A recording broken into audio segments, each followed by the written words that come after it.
नमस्कार दोस्तों, आज की कहानी एक इमोशनल हार्ट टचिंग स्टोरी है।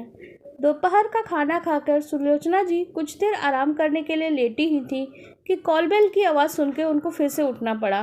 दरवाज़ा खोला तो देखा पोस्टमैन डाक लिए खड़ा है। डाक देकर अंदर आके एक बार तो सारी चिट्ठियाँ अपने पलंग के पास रखी, टेबल पर डाल के पुनः सोने का प्रयास करने लगी। पर एक बार नींद में खलल पड़ गया तो वापस नींद आना इतना आसान नहीं होता। वे उठकर बैठ गई। पास रखी डाक उठाकर देखी तो उसमें टेलीफोन बिल, बिजली का बिल और किसी मेडिकल कॉन्फ्रेंस का निमंत्रण पत्र और 2 पत्र नजर आए। एक लिफाफे में उनका पता टाइप किया हुआ था, कोने में प्रेषक का नाम, और पर सौरभ का नाम देखकर आश्चर्य हुआ। सौरभ के दिल्ली जाने के बाद आज पहली बार उसका पत्र मिला था। इतने समय के बाद बेटे को माँ की याद कैसे आ गई? इसी उत्सुकता के कारण उन्होंने झटपट सौरभ का पत्र खोला। सौरभ में 2-4 औपचारिक शिष्टाचार के वाक्यों को लिखने के बाद अपने पत्र लिखने का मूल उद्देश्य पे आते हुए लिखा था, माँ, आपको जानकर खुशी होगी कि मेरा बिजनेस आजकल बहुत अच्छा चल रहा है। मुझे लगता है आगे भी इस क्षेत्र में बहुत स्कोप है, इसलिए अपने बिजनेस को एक्सटेंड करना चाहता हूँ। इस संदर्भ में मुझे एक बड़ी ऑफिस खरीदनी होगी। माँ, आप तो जानती हैं किसी भी मेट्रो सिटी में एक छोटी सी दुकान खरीदना भी कितना मुश्किल होता है। हालांकि मेरी कमाई अच्छी है, पर मैं अपने बिजनेस के मुनाफे को अपने व्यापार विस्तार में लगा देता हूँ। अब मुझे ऑफिस खरीदने के लिए अतिरिक्त रुपयों की व्यवस्था करनी होगी। इसके लिए एक योजना मेरे दिमाग में आई है। क्यों ना हम अपना कोटा का मकान बेच के रकम की व्यवस्था कर लें। फिलहाल आप वहाँ रह रही हैं। घर पे आपके बाद हम दोनों भाइयों का आके बसने का कोई इरादा नहीं है। आप तक चाहती वहाँ रहती, लेकिन मुझे इसकी ज़रूरत आ पड़ी है तो मकान बेचना ही है। मैंने इस विषय में गौरव भैया से भी लंदन में बात की थी। उन्होंने स्पष्ट कह दिया कि उनकी भारत लौटने की कोई गुंजाइश नहीं है। वे लंदन में अच्छी तरह से सेटल हो चुके हैं और उनको आपकी प्रॉपर्टी में कोई रुचि भी नहीं है। अतः उन्होंने अपना हिस्सा भी मेरे नाम कानूनी तौर पर कर दिया है। इस तरह गौरव भैया की ओर से तो हमें कोई प्रॉब्लम नहीं आने वाली है। अब बस सब आपको ही तय करना है। आप अकेली वहाँ रहकर क्या करेंगी? इससे बेहतर होगा आप हमारे पास ही शिफ्ट हो जाइए। वैसे भी आजकल आपकी तबीयत ठीक नहीं रहती है। ऐसी हालत में वहाँ अकेले रहना ठीक नहीं है। पिछली बार पापा के निधन के समय मैं वहाँ आया था तो मेरी अपनी पड़ोसी शर्मा अंकल से संबंध में बात हुई थी। वे अपने मकान को खरीदने में काफ़ी इंटरेस्टेड लग रहे थे। इसके लिए अच्छी कीमत देने के लिए भी वो तैयार हैं। चूँकि यह मकान आपके नाम है, अतः सारे डॉक्यूमेंट्स पे आपके हस्ताक्षर होने हैं। मैंने दिल्ली में ही सारे डॉक्यूमेंट्स तैयार करवा लिए हैं, जिनको मैं पत्र के साथ आपको भेज रहा हूँ। आप जहाँ जहाँ निशान लगे हैं वहाँ हस्ताक्षर कर मुझे शीघ्र सारे पेपर भेज दें। मुझे पूरा विश्वास है कि आप इस संबंध में कोई लापरवाही नहीं करेंगी। वह मुझे अविलंब अपने हस्ताक्षर करके पेपर भेज देंगी। शेष कुशल। सौरभ का पत्र पढ़ के वे हैरान सी हो गई। कभी पत्र को, कभी उसके डॉक्यूमेंट्स को देख रही थी। बिना उसके सलाह मशवरा किए अपनी ओर से तो सौरभ ने सब कुछ तय कर डाला था। गनीमत थी कि मकान उनके नाम था, अन्यथा वह तो शायद मकान का सौदा भी अपने आप करके उनको सूचना भर दे देता। सौरभ को अपने उनके अकेलेपन और स्वास्थ्य की चिंता भी अभी अभी ही होने लगी थी। अन्यथा पिछले वर्षों में कितनी बार उनको अपनी पत्नी और बच्ची के साथ कुछ समय अपने पास बिताने का आग्रह कर चुकी थी, लेकिन उसको टाइम ही नहीं था। ना ही उसने कहा कि कभी यहाँ आ जाओ। सौरभ का पत्र खोलने के पूर्व उसका पत्र पाने का जो सुखद उत्साह उनमें था वह काफूर हो गया। मन में एक अजीब सी रिक्तता का एहसास हो रहा था। वो सोच रही थी कि आजकल की पीढ़ी कितनी व्यक्तिपरक और आत्म केंद्रित हो गई थी। रागिनी भी उनकी संतान थी, पर सौरभ ने उनकी संपत्ति में उसकी हिस्सेदारी को शायद जानबूझ के अनदेखा कर दिया था। सौरभ का पत्र पढ़ने के बाद उन्होंने जब दूसरा पत्र उठाया, उस पर लिखी रागिनी की हस्तलिपि को पहचानने में वो कैसे भूल कर सकती थी। वैसे भी रागिनी से तो उनका पत्राचार चलता ही रहता था। रागिनी के ने क्या लिखा होगा, इस उत्सुकता ने उन्होंने उसका भी पत्र खोला। रागिनी ने लिखा था, माँ, इस बार मेरे पत्र देने का कुछ विलम्ब हुआ, क्षमा करें। आप तो जानती ही हैं, नए नए अस्पताल को जमाने की व्यवस्था में समय कब निकल जाता है पता ही नहीं चलता। माँ, जैसा कि आपको बताया था, रोहित और मैंने मिलकर जो योजना बनाई थी कि अपने अस्पताल के साथ ब्लॉक में ही एक नया शिशु गृह खोलें, जहां बेसहारा और अनाथ बच्चों का पालन पोषण किया जा सके। हमारे नए शिशु गृह पालना का निर्माण कार्य काफ़ी हद तक हो चुका है और निर्माण कार्य की यही रफ्तार रही तो अगले माह 15 अगस्त पर उसका विधिवत उद्घाटन करने का विचार है। इस अवसर पर उपस्थित होने के लिए यह पत्र विशेष रूप से मैंने आपको लिखा है, ताकि आप सभी से अभी से अपने आप को आने के लिए पूर्व तैयार कर लें। आपके कर कमलों से ही पालना का शुभारंभ होगा, अतः नहीं आ पाने से आपका कोई बहाना हमें मंजूर नहीं होगा। रागिनी ने आगे लिखा था, माँ, पिछले 27 वर्षों में आपने जो प्यार, स्नेह और सहारा दिया है, उसके लिए मैं आपकी आजीवन ऋणी रहूंगी। आपने मुझ बेसहारा, अनचाही, बिन माँ की संतान को अपनाकर मुझ पे जो उपकार किया है, उसके लिए मेरे हृदय का रोम रोम आपके प्रति ऋणी है। आपने मुझे केवल सहारा ही नहीं दिया, मुझे अपने अंतर मन से अपनाया, मेरी अच्छी से अच्छी परवरिश करी, मुझे पढ़ाया, लिखाया और डॉक्टर बनाया। यह सब मैं क्या कभी भूल पाऊंगी? स्वयं की 2-2 संतानें होते हुए भी आपने मुझे एक पल के लिए भी इस बात का एहसास नहीं होने दिया कि मैं आपकी जन्मदायी पुत्री नहीं, बल्कि एक अपनाई हुई दत्तक पुत्री हूँ। मैंने भगवान को तो नहीं देखा है, पर आप में मुझे हमेशा भगवान ही नजर आए हैं। आपने मेरे जैसी असहाय, लाचार और बेबस बच्ची को अपना के समाज में अपनी उदारता का जो आदर्श स्थापित किया है, वही पथ मेरे जीवन का मार्गदर्शन बन गया है। मेरे बहुत वर्षों से यह अभिलाषा रही थी कि मैं भी आपकी तरह जीवन में कम से कम एक अनाथ को सनाथ बना पाऊँ। रोहित का हर तरह से सहयोग और मार्गदर्शन तथा आपकी प्रेरणा ही मेरे जीवन का पाथेय बने। उनके बच्चों ने तो यह हर माँ बाप के बच्चों के प्रति कर्तव्य होता है समझकर कभी उनकी भावनाओं को महत्व नहीं दिया, लेकिन दूसरी ओर रागिनी का जो पत्र था, पत्र के हर शब्द में उनके प्रति उसकी श्रद्धा और आदर के भाव थे। रागिनी ने उनको इतना सम्मान दिया था कि उसके पत्र को पढ़ के एक बार तो सौरव के पत्र से मिली व्यथा और पीड़ा को भी भूल गईं। आज अपने अतीत के पन्ने पलटने का उनका बहुत मन हो रहा था। पिछले कुछ वर्षों से जीवन में कितना कुछ घट गया था। रागिनी का आगमन उनके जीवन में अप्रत्याशित रूप से हुआ था।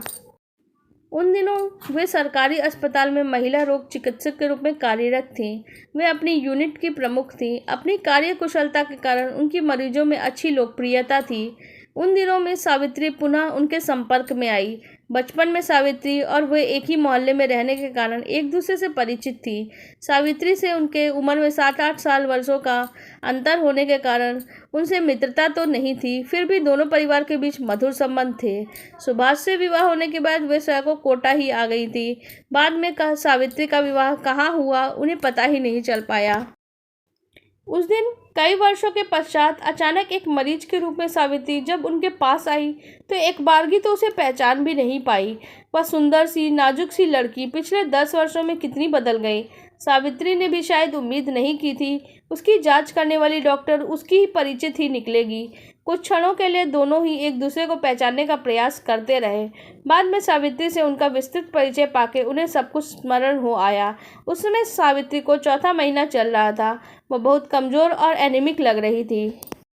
सावित्री से ही पता चला कि पिछले 4 वर्षों में 2 कन्याओं के जन्म के अलावा उसका एक बार पाँव फिसल के गिर जाने के कारण एबॉर्शन हो चुका था।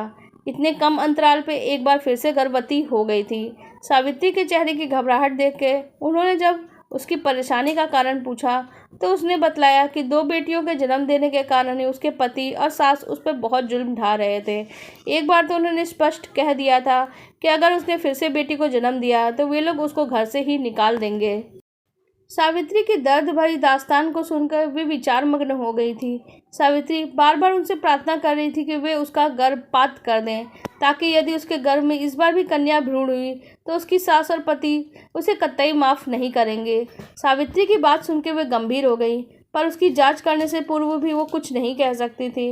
उन्होंने सावित्री को अच्छी तरह से मुआयना करने के पश्चात स्पष्ट कह दिया था कि उसका 18 सप्ताह का गर्भ होने के कारण उन दिनों सोनोग्राफी का विशेष प्रचलन नहीं था, जिससे उसकी अंदरूनी स्थिति की स्पष्ट जांच हो पाती। उन्होंने उसको समझाना चाहा कि यदि उसके पति और सास उस पर पुत्र पैदा करने के लिए मानसिक रूप से इतना दबाव डाल रहे हैं तो अंतिम बार एक बार चांस ले ले, हो सकता है उसके गर्भ में पुत्र हो। पहले तो सावित्री उनकी बातों पे विशेष असर नहीं करता है। वह एक बार फिर रट लगाए जा रही थी कि उसका अबॉर्शन कर दे, पर जब उन्होंने इसकी बात मानने से स्पष्ट इनकार कर दिया और उसे देर तक समझाया तो वो कुछ सहज हुई। उन्होंने उससे यह भी कहा था कि कोई तकलीफ हो वह निसंकोच उनके पास आए। उन्होंने अपने पास से सावित्री को कुछ आवश्यक दवाएं और टॉनिक भी दिए और तथा स्पष्ट ताकीद की थी कि वह अपने खान पान पर विशेष ध्यान रखें। इस प्रकार सावित्री से उनका पुनः संपर्क हुआ। उसके बाद सावित्री समय समय पर उनके पास जांच के लिए आती रही। सावित्री से धीरे धीरे उसकी पारिवारिक परिस्थितियों की जानकारी मिलती रही। सावित्री ने बतलाया कि उसके पति घर में अकेले कमाने वाले थे। उन पर अपनी माँ, कुंवारी बहनों और पहले से ही जिम्मेदारी थी, और जब 2 लड़कियां हो गई तो उसके बाद उसकी सास और पति बौखला गए थे। अपनी सारी कुंठा और नाराज़गी वो उस पर ही निकालते रहते थे। यही वजह थी कि जैसे जैसे प्रसव का समय नज़दीक आ रहा था, सावित्री के मन में डर और शंकाओं के बादल गहराते जा रहे थे। सावित्री की शारीरिक अवस्था को देखते उसका ऑपरेशन होना था। सावित्री की घबराहट बहुत बढ़ गई थी। ऑपरेशन टेबल पर भी सावित्री उनको हाथ पकड़ के बार बार याचना कर रही थी, दीदी, यदि ऑपरेशन के दौरान मेरी मौत हो जाए तो इस बार मेरी बेटी ही पैदा हो तो आप कृपया मेरे घर वालों को मेरी बच्ची को नहीं सौंपें। मैं नहीं चाहती कि मेरी पहली 2 बेटियों की तरह इसका भी जन्म होते ही अपमान और उपेक्षा झेलनी पड़े। आपके पास तो ऐसे बहुत से निसंतान दंपत्ति आते होंगे जिनके अपने बच्चे ना होने के कारण वे दूसरे के बच्चे को गोद लेना चाहते हैं। आप कृपया ऐसी ही ज़रूरतमंद दंपत्ति को मेरी बच्ची सौंप दीजिएगा, जहाँ उसके आगमन का सदैव स्वागत किया जाएगा। कहते कहते सावित्री रो पड़ी थी। सावित्री की बातों को सुनकर उनकी भी आंखें भर आई। उन्होंने उसे आश्वस्त किया, सावित्री, तुम किसी प्रकार का तनाव इस समय मत रखो। मुझे तो पूरा विश्वास है तुम्हें कुछ नहीं होगा। फिर भी मैं तुम्हें वादा करती हूँ, यदि तुम्हारी बेटी होगी तो मैं उसकी हर तरह से सुरक्षा करूँगी, और जब तक कोई सुयोग्य परिवार उसे अपनाने के लिए नहीं मिलेगा तब तक तुम्हारी बेटी को स्वयं मैं अपने पास रखूँगी। उसका आश्वासन मिलने के बाद सावित्री निश्चिंत सी हो गई। उसकी आंखों में आए कृतज्ञता के भाव आज भी नहीं भूल पाई है। वह बोली, दीदी, मैं जीवन भर तनावमुक्त और निश्चिंत होकर तो जी नहीं पाई, पर आज आपकी बात सुनकर शांति से मर जरूर सकूंगी। उसके बाद एनेस्थीसिया के प्रभाव के कारण उसकी आंखें बंद हो गईं। ऑपरेशन के दौरान अचानक उसका ब्लड प्रेशर बहुत अधिक बढ़ जाने के कारण उसकी स्थिति गंभीर हो गई थी। हर संभव प्रयास करने पे भी वो उसको नहीं बचा पाई। हाँ, उसकी बेटी जरूर सही सलामत पैदा हो गई थी। ऑपरेशन थिएटर से वे बहुत दुखी मन से जब बाहर निकली तो सावित्री की सास ने बताए, सावित्री के स्वास्थ्य के विषय में पूछने के पहले यही प्रश्न किया, क्यों डॉक्टर साहब, इस बार तो मेरा पोता ही हुआ है ना। उन्होंने इनकार करते हुए जब उसे सावित्री की मृत्यु और उसकी पुत्री होने की सूचना दी तो वो अपना सर पीटते हुए बोल पड़ी, हे भगवान, हमारे तो कर्म ही फूट गए। हाय, मेरे बेटे का क्या होगा। इस महंगाई के ज़माने में वो कैसे अपनी 2 बहनों और 3 बेटियों का बोझ उठाएगा। फिर सावित्री को कोसते हुए बोली, वह अभागी स्वयं तो चली गई, पर जाते जाते यह मुसीबत हमारे गले मर गई। अच्छा होता भगवान उसके साथ साथ इसे भी उठा लेता। सावित्री का पति चुपचाप खड़ा अपनी माँ की बातों को सुनता रहा। उसमें इतनी हिम्मत ही नहीं थी कि वह अपनी माँ के अनल गर्भप्राप को रोकता, बल्कि उसके चेहरे के भावों से तो यही लग रहा था कि वह अपनी माँ से सहमत ही था। उसको देखकर लग रहा था कि उसको अपनी पत्नी की मौत का कुछ खास दुख नहीं हुआ है। उन लोगों का रुख देख के उन्हें विश्वास हो गया कि सावित्री ने ठीक ही कहा था कि उसकी सास और पति कितने निर्मम थे। वास्तव में उसकी बेटी को क्रूर हाथों में सौंपना उचित नहीं था, पर इसके लिए उसके पति की स्वीकृति लेनी जरूरी थी। उन्होंने जब अपनी अंतिम इच्छा के विषय में उन्हें बतलाया तो जैसे उनको मुंह मांगी मुराद ही मिल गई। उसका पति तो 2-4 मिनट अपनी माँ से सलाह विश्वरा करके तुरंत बोला, डॉक्टर साहब, यदि सावित्री की भी यही अंतिम इच्छा थी तो इस बच्ची को किसी सुपात्र को गोद दे दिया जाए तो मुझे कोई ऐतराज़ नहीं है। मैं उसकी अंतिम इच्छा का अनादर नहीं करूँगा, बस यही समझ कर संतोष कर लूँगा कि सावित्री के साथ बच्ची भी जन्म लेते ही हमसे बिछुड़ गई। मैं तो पहले से ही 2 बहनों और 2 बेटियों की जिम्मेदारियाँ उठाते उठाते परेशान हो गया हूँ, पर अब ये बेटी का अतिरिक्त बोझ नहीं उठा पाऊंगा। इससे तो बेहतर होगा इसे किसी सुयोग्य हाथों में सौंप दें ताकि उसका भविष्य तो संवर सके। सावित्री की पति की बात सुनकर वे गंभीर हो गई थी। हालांकि जानबूझकर अपनी संतान को त्यागने का निर्णय अनुचित जरूर था, पर उनके घर की परिस्थितियों को जानने के बाद वे अपने पति के प्रति जो कुछ नरम हो गई थी। सावित्री के पति से अपने बच्ची के सारे संपर्क तोड़ने के कानूनी औपचारिकता को पूरा करने के बाद उन्होंने उन लोगों को हॉस्पिटल से जाने की स्वीकृति दे दी। सावित्री की बच्ची देखने में बहुत ही प्यारी और सुंदर थी, पर पर्याप्त पोषण नहीं मिलने के कारण कमजोर थी। अतः कुछ समय उसे नर्सरी में रखने का तय किया गया ताकि उसकी उचित सार संभाल हो जाए। घर आने पर भी उनका मन किसी काम में नहीं लग पाया। बार बार सावित्री और नवजात बच्ची की छवि उनकी आंखों में के समक्ष घूम जाती थी। जब तक बच्ची को किसी सुयोग्य हाथों में नहीं सौंप देती, वह स्वयं भी निश्चिंत नहीं हो सकती थी। उनके पति ने उन्हें विचारमग्न देख के एक दो बार टोका भी, पर उन्होंने हॉस्पिटल की कोई प्रॉब्लम कह के बात टाल दी थी। दूसरे दिन हॉस्पिटल गई तो स्वतः ही उनके कदम उस नन्ही बच्ची को देखने नर्सरी की ओर उठ गए। उनको बच्ची के पास देखकर नर्सरी की कई नर्सें बच्ची के पालने के इर्द गिर्द इकट्ठे हो गई थीं। सबकी एक ही स्वर में कह रही थी, मैडम कितनी प्यारी और सुंदर बच्ची है, उसको तो कोई भी अपना लेगा। छोटी सी बच्ची रोने लग गई। उसको देखकर ही सहसा हृदय उमड़ पड़ा। उन्होंने झट से उसको गोद में लेकर अपने सीने से लगा लिया। उस नन्ही सी जान को भी शायद उसके हृदय से लग के माँ के स्पर्श की उष्मा का एहसास हो रहा था। तभी उनकी गोद में जाते ही एकदम से चुप हो गई थी। बस उसी क्षण से उन्होंने मन ही मन में एक निर्णय ले लिया कि इस बच्ची को किसी गैर को न सौंप कर वह स्वयं अपनाएंगी। अब से वो 2 पुत्रों के साथ एक पुत्री की भी माँ बन गई थी। यह एहसास उन्हें अंदर तक सुकून पहुँचा गया। अपने प्रथम पुत्र के पश्चात उन्होंने ईश्वर से बहुत मन्नत मांगी थी कि अगली बार उन्हें एक पुत्री जरूर मिले। उस समय तो उनकी कामना पूर्ण नहीं हुई, पर आज अनायास ही ईश्वर ने उनकी कामना को अवश्य पूरा कर दिया था। इस समय रागिनी का उनके जीवन में आगमन हुआ। रागिनी को अपनाने के उनके फैसले से शुरू में तो उनके पति को भी विशेष सहमत नहीं थे। उन्होंने उनको समझाना भी चाहा, सुलोचना अब सौरभ और गौरव बड़े हो गए हैं, मुझे नहीं लगता कि तुम्हारे इस फैसले को बच्चे सहज स्वीकार कर लेंगे। इतने वर्षों के बाद हमारे प्यार और दुलार की वे किसी तीसरे बच्चे के साथ आसानी से शेयर नहीं कर पाएंगे। फिर मुझे यह व्यवहारिक भी नहीं लगता तुम अपनी व्यवस्था और उम्र के इस पड़ाव में फिर से नवजात शिशु का पालन पोषण ठीक से कर पाओगी। वैसे ही हॉस्पिटल और घर गृहस्थी की जिम्मेदारी से तुम्हें समय नहीं मिलता। ऐसे में इस बच्ची को अपनाने का निर्णय मुझे तो बुद्धिमत्तापूर्ण नहीं लगता। उन्होंने अपने पति से जब रागिनी की परिस्थितियां तथा अपनी इच्छा के विषय में देर तक बात की तो अनंततः उन्हें भी झुकना पड़ा। अपने पति को तो उन्होंने किसी तरह से मना लिया था, पर गौरव और सौरभ को इस विषय में क्या प्रतिक्रिया होगी, इस दुविधा में वो कई दिनों तक रहीं। दोनों बच्चे उस समय उन दोनों से दूर हॉस्टल में पढ़ रहे थे। उनके अच्छे भविष्य के लिए हमने ये तय किया था कि बच्चों की कमी हमेशा ही लगती, इसलिए यही सोच के हमने पास रहकर ना हमने अच्छी परवरिश न कर पाएंगे ना पढ़ा लिखा पाएंगे। अब इस बच्ची के आने से जीवन में एक नया मकसद मिल गया था। और लड़की को हॉस्टल भेजने से मेरा मन नहीं हुआ। हालांकि उनकी परवरिश में शुरू में कुछ कठिनाई हुई। सुबह हॉस्पिटल जाने के बाद उनके उपस्थिति में बच्ची की देखरेख के लिए एक भरोसेमंद और कुशल परिचारिका की व्यवस्था करने को लेकर उनके खाने पीने पहनने की सामग्री जुटाने में शुरू में कुछ मेहनत करनी पड़ी। गौरव और सौरभ को बड़ा करने के बाद छोटे बच्चों की परवरिश की आदत ही छूट गई थी। फिर से सुसु पोटी को लेकर रातों को जागने का सिलसिला एक बार पुनः शुरू हो गया था, पर थोड़ी दिनों में नई जिम्मेदारियों की उन्हें आदत भी पड़ गई। जब गर्मियों की छुट्टी में सौरभ और गौरव घर आए तो रागिनी को देख के शुरू में तो वो खुश हुए, उसके साथ खेलते, कभी उसे दूध पिलाने की कोशिश करते तो कभी उसे नैपी बदलने में उन्हें मजा आता। लेकिन समय के साथ वो रागिनी से चिढ़ने लग गए। इसी बीच रागिनी भी बड़ी हो रही थी। वह दोनों भाइयों से अब उसी अपनेपन की उम्मीद करती जो वो देती, लेकिन वो तो उसे कभी मिलता ही नहीं। रागिनी को उन्होंने अच्छे स्कूल में डाल दिया। बचपन से ही रागिनी पढ़ने में बहुत अच्छी रही, अपने कक्षा में सदैव अव्वल लाती रही। उनकी बहुत इच्छा थी कि वे अपने दोनों बेटों में से कोई एक तो उनके व्यवसाय को अपनाएं, पर सौरभ ने MBA में दाखिला लिया और गौरव ने इंजीनियरिंग करने का निश्चय किया। दोनों बच्चों के लालन पालन में किसी प्रकार की कमी न रहने पाए हमारा यही प्रयत्न रहता और सोचा समय के साथ वो रिश्ते का मूल्य समझ जाएंगे, पर ऐसा हुआ नहीं। एमबीए करने के बाद गौरव को किसी मल्टीनेशनल कंपनी में बहुत अच्छी नौकरी मिल गई थी।